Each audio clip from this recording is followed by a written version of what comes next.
What's going on, friends? It's your boy Stan Tenacious TX Vapes. This is Michelle Lynn of Doldime Mods. The punk rock Silver Fox. And you're listening to the Shedtime podcast. Welcome back to the Shedtime podcast. It's your boys, and we're doing some things, we're doing some stuff, and it's what we do. We got some news to talk about, because that's pretty cool. If you don't know, you're about to find out. And before all that, we're going to do what we do and talk about cannabis. I'll throw it off to Ashton. What's up, everybody? Season 2, Episode 2 of the Shedtime podcast. This is Bong great. water. Bong water.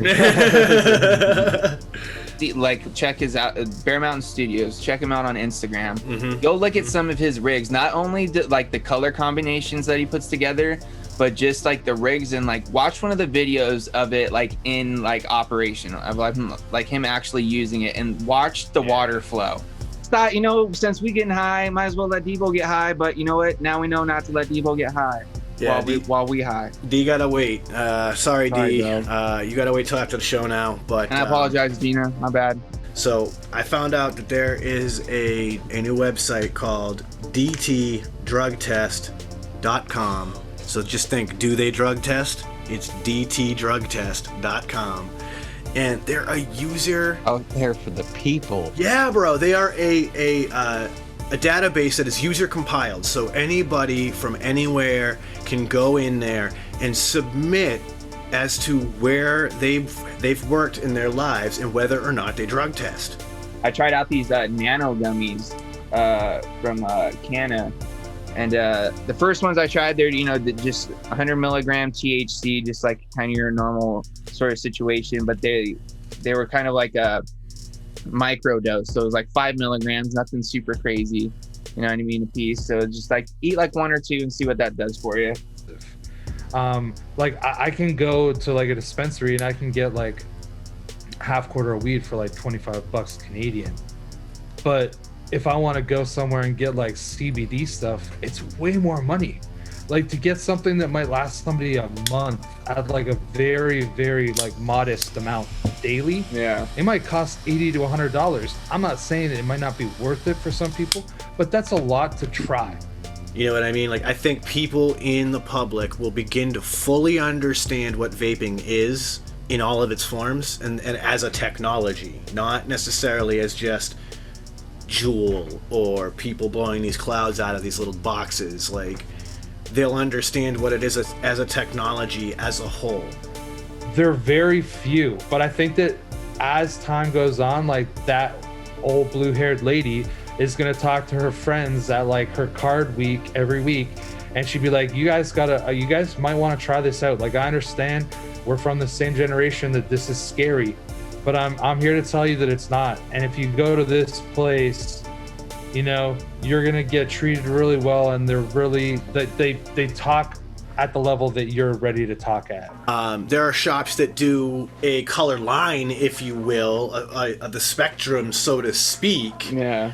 But the line just tells you hybrid is something in the middle. And the color wheel, I feel like, can better explain hybrid and how you might have these orange and greens that are still energetic, like a sativa, but have enough indica that, like, you're not climbing out of your skin. Yeah. Like, if you think about it, like a wheel, that would be kind of cool to do, but that would be like for people to just look at in layman's terms. But if you want to get real with like flavors and where they go and what they come from and how they've started and you'd almost have to have like this like family tree of never-ending fucking web of like it's just like a bunch of human brain cells, dude. It's just like they just keep going. And you're absolutely right, though, because phenotypes have been bred and selected over time to become their own things. And I swear to God, you give that kid an ounce of weed and a junkyard and tell him, make me a rocket, this motherfucker's gonna get to the moon somehow. He's just smart enough to be dangerous, you know what I mean? One of those people. I love him to death. I hope he's doing well. I haven't talked to him in years.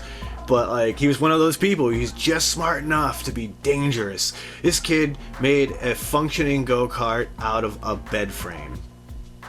I'd be like, how did you literally become such a piece of shit? Like, you are a terrible human being. And like, spoiler alert for everyone out there that hasn't seen it.